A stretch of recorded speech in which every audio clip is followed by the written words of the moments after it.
Hi friends, welcome back to Birlas Parvai. Alloy wheelக்கும் normal வீலுக்கும் என்ன டிஃபரன்ஸ் அப்படிங்கறத நம்ம ஏற்கனவே ஒரு வீடியோல நம்ம ரொம்ப டீடைலா பார்த்திருக்கோம். இன்னும் நீங்க பார்க்கல அப்படினா இங்க மேல நான் லிங்க்ல கொடுக்கிறேன். கண்டிப்பா நீங்க செக் பண்ணிக்கோங்க. ரொம்ப யூஸ்ஃபுல்லா இருக்கும். இந்த வீடியோல என்ன பார்க்க போறோம் அப்படினா இந்த alloy wheelக்குள்ள டைமண்ட் கட் அலாய் வீல் அப்படின்னு சொல்றாங்க. நீங்க நிறைய கார் ரிவ்யூஸ் பண்ணும்போது நீங்க பார்த்திருக்கலாம். டைமண்ட் கட் அலாய் வீல் சொல்வாங்க. இல்ல நீங்க புதுசா ஒரு கார் வாங்க ஷோரூம் நீங்க போனீங்க அப்படினா இந்த கார்ல வந்து டைமண்ட் கட் அலாய் வீல் இருக்கு அப்படின்னு சொல்லுவாங்க. அப்ப டைமண்ட் கட் அலாய் வீல்னா என்ன, அதுல என்ன அப்படி ஸ்பெஷல் இருக்கு அப்படிங்கறத இந்த வீடியோல ரொம்ப டீடைலா டிஸ்கஸ் பண்ண போறோம். வீடியோக்குள்ள போறதுக்கு முன்னாடி நம்ம சேனலை இன்னும் நீங்க சப்ஸ்கிரைப் பண்ணல அப்படினா சப்ஸ்கிரைப் பண்ணிக்கோங்க. பக்கத்துல இருக்க பெல் பட்டனை கிளிக் பண்ணிக்கோங்க. அப்பதான் நான் போடுற எஃபர்ட் உங்களை வந்து ரீச் ஆகும்.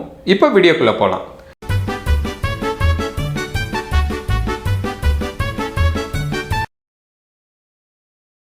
அதுக்கு முன்னாடி ஒரு சின்ன ஆப்பை பற்றி நம்ம பார்க்கலாம். எப்படி நம்ம வந்து ஃபுட் ஐட்டமை வந்து நம்ம வீட்டிலேருந்தே ஆர்டர் பண்ணி வீட்டில் டெலிவரி எடுக்கிறோமோ அதே மாதிரியே ஒரு காரை வீட்டிலேருந்தே ஆர்டர் பண்ணி டெலிவரி எடுக்க முடிஞ்சால் எப்படி இருக்கும், அதுவும் வந்து ஒரு யூஸ்டு காரை கண்டிப்பாக அது சாத்தியம். Cars24 அப்படின்னு சொல்லி ஒரு ஆன்லைன் போர்ட்டல் இருக்குது. கிட்டத்தட்ட 1000க்கும் மேலே வந்து உங்களுக்கு ஆப்ஷன்ஸாக வந்து கார் கொடுக்குறாங்க. அப்போ நீங்கள் ஒரு லோக்கல் டீலரில் போயிட்டு ஒரு 100 காரில் வந்து ஒரு காரை நீங்கள் செலக்ட் பண்ணுறதுக்கும் 1000 கார்லேருந்து ஒரு காரை செலக்ட் பண்ணுறதுக்கும் கண்டிப்பாக நிறையா வித்தியாசம் வந்து உங்களுக்கு இருக்கும். உங்களுக்கு எந்த கார் வந்து விருப்பமோ அந்த காரை வந்து நீங்கள் புக் பண்ணீங்க அப்படின்னா உங்களுக்கு வீட்டுக்கே வந்து என்ன பண்ணுறாங்க, டெஸ்ட் ட்ரைவ் கொடுக்குறாங்க. டெஸ்ட் ட்ரைவ் பண்ணதுக்கப்புறமா அந்த கார் மேலே ஒரு அபிப்பிராயம் இல்லை அப்படின்னா கண்டிப்பாக அந்த அப்பாயின்மெண்ட்டை வந்து நீங்கள் கேன்சல் பண்ணிக்கலாம். சரியா?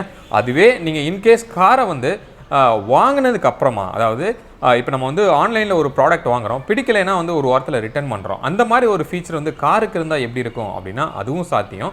நீங்கள் புக் பண்ண ஒரு காரு நீங்கள் பே பண்ணி டெலிவரி எடுக்கிறீங்க, எடுத்ததுக்கப்புறமா அந்த கார் மேலே வந்து உங்களுக்கு ஒரு அபிப்பிராயம் இல்லை அப்படின்னா அந்த காரை வந்து வித்தின் அ வீக்குள்ளே வந்து நீங்கள் என்ன பண்ணலாம், ரிட்டர்ன் பண்ணலாம். அப்படி பண்ணும்போது உங்களுக்கு நீங்கள் பே பண்ண அமௌண்ட்டை வந்து அவங்க ரிவர்ட் பண்ணுறாங்க.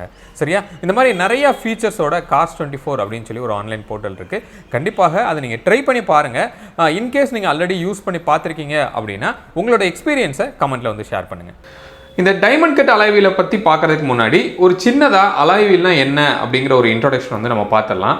அலாய் அப்படிங்கிற வேர்டுக்கு என்ன மீனிங் அப்படின்னா ஒரு 2-3 மெட்டல் வந்து கிளப் பண்ணால் அதுக்கு பேர் வந்து அலாய் அப்படின்னு சொல்லுவோம். இப்போ உதாரணத்துக்கு இந்த இமேஜில் நான் என்ன காமிச்சிருக்கேன், ஒரு கோல்டு இருக்குது.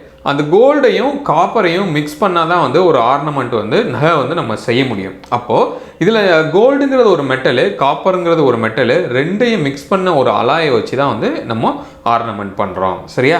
அதே மாதிரியே நம்மளோட அலாயில் வந்து என்னென்ன மாதிரியான மெட்டலை வந்து உங்களுக்கு சேர்த்து பண்ணுறாங்க அப்படின்னா aluminium, silicon, magnesium and iron, இந்த மாதிரி 4 மெட்டீரியலை வந்து சேர்ந்த ஒரு அலாய் வச்சு தான் வந்து நம்மளோட அலாய் வீல் வந்து பண்ணுறாங்க. அந்த அலாய்க்குரிய நேம் என்ன அப்படின்னா A356 அலாய் அப்படின்னு சொல்லி சொல்கிறாங்க. சரியா? ரைட். இந்த அலாய் வீலை வந்து என்ன ப்ராசஸில் பண்ணுவாங்க அப்படின்னா 2 விதமான ப்ராசஸில் பண்ணுவாங்க. ஒன்று வந்து டைகாஸ்டிங் அப்படின்னு சொல்லுவோம். டைகாஸ்டிங்னா என்ன அப்படின்னா இதுக்கு முன்னாடி சொன்ன அந்த அலாய் மெட்டலை வந்து என்ன பண்ணுறோம், கம்ப்ளீட்டாக அதை நல்லா உருக்கிடுறோம். உருக்கி என்ன பண்ணுறோம், ஒரு அச்சில் வந்து அதை போர் பண்ணி அந்த ஒரு வீல் ஷேப்பில் வந்து ரெடிமேடாக என்ன பண்ணுறாங்க, அந்த அச்சில் ஊற்றுன அந்த மெட்டலை வந்து வெளியே எடுக்கிறாங்க. சரியா? அதுக்கப்புறமா அதில் சின்ன சின்ன மிஷினிங் ப்ராசஸ் பண்ணி கரெக்டான ஒரு ரிம்மோட ஸ்ட்ரக்சரை வந்து கொண்டு வராங்க. இதுக்கு இன்னொரு மெத்தட் என்ன பண்ணுறாங்க அப்படின்னா ஃபோர்ஜிங் அப்படின்னு சொல்லுவோம். ஃபோர்ஜிங்கிறது என்ன அப்படின்னா இங்கே நான் மேலே உங்களுக்கு காமிச்சிருக்கிறேன். ஒரு நிறையா வந்து ஒரு பிளாக் மாதிரி இருக்கு இல்லையா, அந்த பிளாக் வந்து நல்லா ஹீட் பண்ணி நம்மளோட வீலோட சைஸில் வந்து என்ன பண்ணுறாங்க, ஒரு ராடு மாதிரி வச்சு அது மேலே வந்து அமுக்கும் போது என்ன ஆகுது, அந்த ரிம்மோட ஒரு ப்ரொஃபைல் வந்து உங்களுக்கு கிடைக்கிது. அதுக்கப்புறமா அதில் சின்ன சின்ன மிஷினிங் ப்ராசஸ் பண்ணி உங்களுக்கு ரிம் வந்து ப்ரொடியூஸ் பண்ணுறாங்க. ரைட்.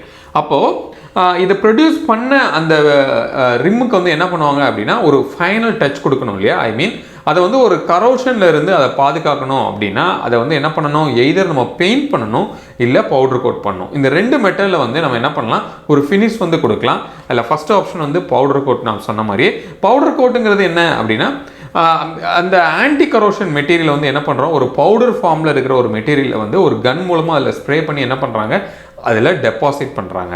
சரியா?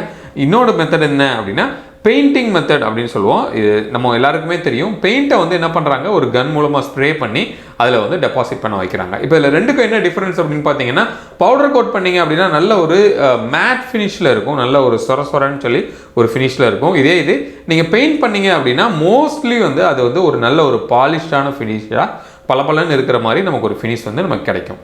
சரியா? ரைட். இப்போ இந்த ரெண்டு பண்ணாலுமே வந்து என்ன பண்ணுறோம், கம்ப்ளீட் ரிம்முக்கு வந்து நம்ம என்ன பண்ணுறோம் அப்படின்னா இதை பவுடர் கோட்டோ பெயிண்ட்டோ வந்து நம்ம பண்ணுறோம். அப்போது அந்த ரிம்மை நீங்கள் எடுத்து பார்த்தீங்க அப்படின்னா அதில் வந்து ஃபுல்லி வந்து அந்த கலரில் தான் இருக்கும். எய்தர் வந்து சில்வர் கலராக இருக்கலாம், இல்லை பிளாக் கலரில் வந்து உங்களுக்கு கோட் பண்ணியிருப்பாங்க. அப்போது அப்படி கோட் பண்ண அந்த ரிம்மை வந்து என்ன பண்ண போகிறோம் அப்படின்னா செகண்டரி ப்ராசஸ் ஒன்று பண்ண போகிறோம். என்ன பண்ண போகிறோம் அப்படின்னா ஒரு நல்ல ஒரு லுக்கு கொடுக்கணும் அப்படிங்கிறதுக்காக அங்கங்கே என்ன பண்ண போகிறோம், அந்த நம்ம ஏற்கனவே ஸ்ப்ரே பண்ண பெயிண்ட்டாக இருக்கலாம், இல்லை பவுடர் கோட்டாக இருக்கலாம், அந்த மெட்டீரியலை வந்து ரிமூவ் பண்ணி உள்ளே இருக்கிற பேஸ் அந்த அலாய் மெட்டீரியலை வந்து வெளியில் தெரிகிற மாதிரி கொண்டு வர போகிறாங்க. சரியா? அதை எப்படி கொண்டு வராங்க அப்படின்னா ஒரு சிஎன்சி லேத்தாக இருக்கலாம், இல்லை சிஎன்சி மில்லிங் மிஷின் அப்படின்னு சொல்லுவோம். இந்த மாதிரியான மிஷினை வச்சு என்ன பண்ணுறாங்க, கம்ப்ளீட் ப்ரோக்ராமைஸ்டாக வந்து என்ன பண்ணுறாங்கன்னா அந்த ஃபினிஷான அலாய் வீலை வந்து மறுபடியும் மிஷினில் மாட்டி அந்த சின்ன ஒரு மெட்டீரியலை வந்து மறுபடியும் என்ன பண்ணுறோம், அதை எடுக்கிறோம். அப்படி எடுக்கும் போது என்ன ஆகும் அப்படின்னா நான் ஏற்கனவே சொன்ன மாதிரியே அந்த உள்ளே இருக்கிற மெட்டல் வந்து விசிபிளாக வெளியே தெரியும். ஓகே, அப்போ விசிபிளாக வெளியே தெரியுதுன்னா அது அலுமினியம் அப்படிங்கிறப்போ நல்ல ஒரு பளபளன்னு ஒரு ஃபினிஷ் வந்து கிடைக்கும். அப்போ உங்களுக்கு ஃபைனலாக என்ன கிடைக்கிது, இந்த மாதிரி மிஷின் பண்ணதுக்கு அப்புறமா உங்களுக்கு வந்து ரெண்டு விதமான ஒரு ஷேட் வந்து கிடைக்கும். ஒன்று என்ன அப்படின்னா அந்த பவுடர் கோட் பண்ண அந்த ஒரு பிளாக் கலரான ஒரு மெட்டீரியல், அப்புறம் பேர் மெட்டீரியல் வந்து நல்ல ஒயிட்டாக இருக்கிற மாதிரி. அப்போது ரெண்டு கலரில் வந்து உங்களுக்கு அந்த அலாய் வீல் வந்து எக்ஸ்போஸ்டாக வெளியில் தெரியும். சரியா? அப்படி வந்து ப்ரிப்பேரான ஒரு அலாய் வீலை வந்து நம்ம பேஸ் மெட்டல் வெளியில் தெரிகிற மாதிரி வச்சோம் அப்படின்னா அது வந்து ஈஸியாக வந்து துருப்பிடிக்கும். இல்லை அப்படின்னா ஏதோ ஒரு அட்மாஸ்பியரில் இருக்கும்போது சீக்கிரமாக டேமேஜ் ஆகிறதுக்கு அதுக்கு வாய்ப்பு இருக்குது. அதனால வந்து அதுக்கு என்ன பண்ண போகிறோம் அப்படின்னா அந்த மாதிரி ப்ரொடியூஸ் ஆன அலாய் வீலை வந்து அதுக்கு கிளியர் கோட் அப்படின்னு சொல்லி ஒரு கோட் கொடுக்குறாங்க. அப்போ இது என்ன ஆகுது, அந்த வெளியில் எக்ஸ்போஸ்ட் ஆகிற அந்த பேர் மெட்டல், அதாவது அந்த அலாய் வீல் என்ன மெட்டலில் பண்ணியிருக்காங்களோ அந்த மெட்டல் வெளியில் எக்ஸ்போஸ் ஆகிற அந்த இடத்துல வந்து கம்ப்ளீட்டாக என்ன ஆகுது, ஒரு கோட்டிங் மாதிரி உங்களுக்கு போயிட்டு அதில் டெபாசிட் ஆகுது. அப்போ இது வந்து ரெண்டு பர்பஸ். ஒன்று வந்து நல்ல ஒரு க்ளோயிங் எஃபெக்ட் கொடுக்குது, இன்னொன்று அந்த எக்ஸ்போஸ் ஆகிற மெட்டல் வந்து ஒரு துருப்பிடிக்காமல் இருக்கிறதுக்கும் வந்து இது கண்டிப்பாக வந்து ஹெல்ப்ஃபுல்லாக இருக்குது. சரியா? ரைட். அப்போது இந்த கிளியர் கோட் பண்ணதுக்கு அப்புறமா வந்து நமக்கு மார்க்கெட்டில் இந்த வீல்ஸ் வந்து அவைலபிளாக உங்களுக்கு கிடைக்குது. ரைட். இப்போ இதில் நார்மல் அலாய் வீலுக்கும் இந்த டைமண்ட் கட் அலாய் வீலுக்கும் என்ன டிஃபரன்ஸ் அப்படின்னு நீங்கள் பாருங்கள். இங்கே லுக்லேயே நீங்கள் கண்டுபிடிக்கலாம். இது வந்து நார்மலான ஒரு அலாய் வீலு. நீங்கள் இதோட லுக்கு பார்க்கலாம். த்ரூ அவுட் த வீல் வந்து ஒரே கலரில் தான் இருக்குது. என்ன கோட் பண்ணியிருக்கோமோ எதர் பெயிண்ட் கோட்டோ இல்லை பவுடர் கோட்டோ, ஸோ அது வந்து டோட்டல் வீலுக்குமே வந்து உங்களுக்கு ஒரே கலரில் தான் இருக்கும். ஆனால் ஒரு டைமண்ட் கட் அலாய் வீல் வந்து எப்படி இருக்குன்னு பாருங்கள். இங்கே ரைட் சைடில் இதில் ரெண்டு விதமான கலர் வந்து நீங்கள் பார்க்குறீங்க. ஒன்று வந்து கம்ப்ளீட்டாக மெட்டலில் இருக்குது, அது வந்து பவுடர் கோட்டடோ பெயிண்டடோ பண்ண ஒரு போர்ஷன். அதே மாதிரியே அதுக்கப்புறம் பண்ண செகண்டரி ஆப்ரேஷனில் ஒரு பர்டிகுலர் மெட்டலை வந்து என்ன பண்ணியிருக்கோம், தேய்ச்சி எடுத்துருக்கிறோம். அதாவது கட் பண்ணி ஸ்லைஸ் பண்ணி அப்படியே எடுத்துருக்கிறோம். அப்போ என்ன ஆயிடுது, அந்த ஸ்லைஸ் பண்ண இடத்துல மட்டும் என்ன ஆகுது அப்படின்னா உள்ளே இருக்கிற மெட்டல் விசிபிளாக தெரியுது. ஆனால் இது வந்து உங்களுக்கு லுக் வைஸ் எப்படி இருக்குது அப்படின்னா நல்ல ஒரு டைமண்ட் உங்களுக்கு எப்படி க்ளோ ஆகுமோ அந்த மாதிரி அந்த மிஷின் பண்ண இடம் வந்து நல்லா பளபளன்னு ஒரு லுக் வந்து உங்களுக்கு கொடுக்குது. சரியா? இதுதான் வந்து லுக்கில் வந்து உங்களுக்கு நார்மல் அலாய் வீலுக்கும் டைமண்ட் கட் அலாய் வீலுக்கும் உள்ள டிஃப்ரென்ஸ் தான் நீங்கள் இங்கே பார்க்குறீங்க. ரைட். இப்போ இது என்ன மாதிரி ஷேப்பில் இந்த டைமண்ட் கட் அலாய் வீல் இருக்கும். இப்போ நிறைய பேருக்கு வந்து டைமண்ட் கட் அலாய் வீல் அப்படின்னு கேட்டால் என்ன சொல்லுவாங்க, எய்தர் டைமண்ட் ஷேப்பில் அந்த அலாய் வீல் இருக்கும். அதாவது இங்கே நீங்கள் பார்க்குறீங்க இல்லையா, இந்த இடத்துல வந்து ஒரு டைமண்ட் ஷேப்பில் வந்து இங்கே ஒரு கட் இருக்குது, இப்படி இருக்கும் அப்படின்னு சொல்லுவாங்க. இல்லை அப்படின்னா நிறைய ப்ரொஃபைல் கட்ஸ் வந்து இருக்கும் அப்படின்னா தான் அது வந்து டைமண்ட் கட் அப்படின்னு சொல்லுவாங்க. ஆக்சுவலாக அப்படி கிடையாது. டைமண்ட் கட்டுங்கிறது நான் சொன்ன மாதிரியே ஃபினிஷ் பண்ண ஒரு அலாய் வீல்ல ஒரு போர்ஷனை மட்டும் கட் பண்ணி நம்ம அப்படியே வெளியில் எடுக்கிறோம். அப்படி கட் பண்ணி எடுக்கும்போது அந்த கட் பண்ண இடத்துல இருக்கிற விசிபிளாக தெரிகிற போர்ஷன் வந்து டைமண்ட் மாதிரி உங்களுக்கு பளபளன்னு இருக்கிறதுனால தான் அந்த டைமண்ட் கட் அலாய் வீல். இப்போ இதில் நீங்கள் இங்கே பார்க்குற எல்லா டிசைனுமே வந்து டைமண்ட் கட் அலாய் வீல் தான். இங்கே கீழே இருக்கிறது டைமண்ட் ஷேப்பில் இருக்குது, ஆனால் மேலே பார்த்தீங்கன்னா ஸ்ட்ரைட்டாக இருக்குது. இது மாதிரி என்ன ஷேப்பில் இருந்தாலுமே இதுக்கு பேர் வந்து டைமண்ட் கட் அலாய் வீல் அப்படின்னு தான் சொல்லுவாங்க. சரியா? இதில் வந்து நமக்கு பெர்ஃபார்மன்ஸ் வைஸோ இல்லை வந்து ஸ்டெபிலிட்டி வைஸோ இது ஏதாவது நமக்கு ஹெல்ப் பண்ண போதா அப்படின்னு கேட்டால் கண்டிப்பாக கிடையாது.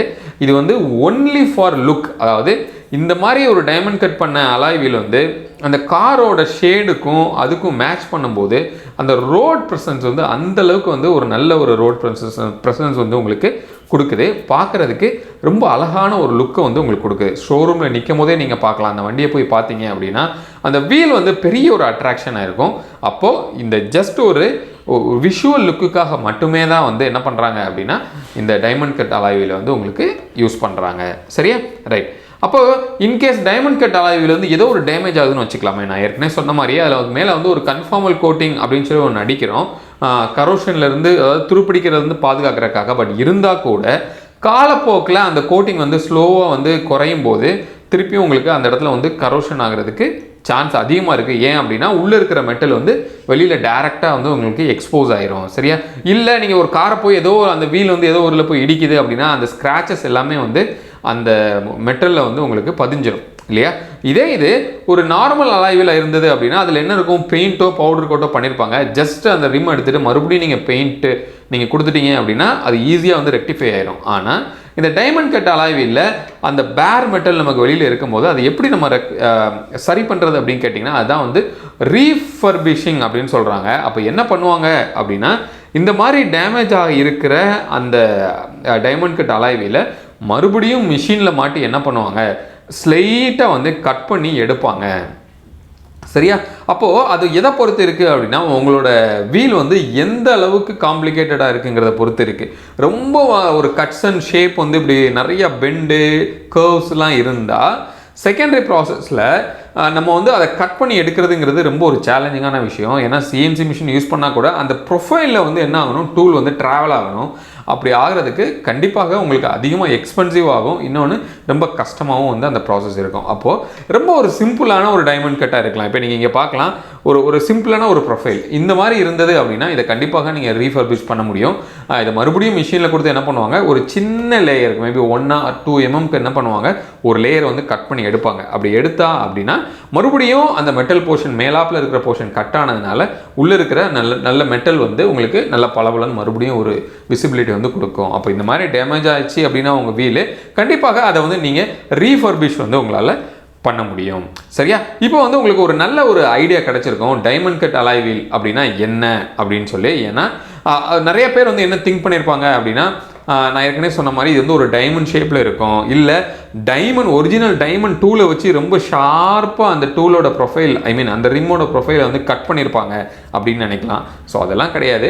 டைமண்ட் கட் அப்படிங்கிறது ஒரு ரிம் வந்து ஃபேப்ரிகேட் ஆனதுக்கப்புறமா ஒரு பர்டிகுலர், அதாவது ஒரு 1 or 2 mm போர்ஷனை மட்டும் என்ன பண்ணுறோம், செதுக்கி அப்படியே எடுக்கிறோம்.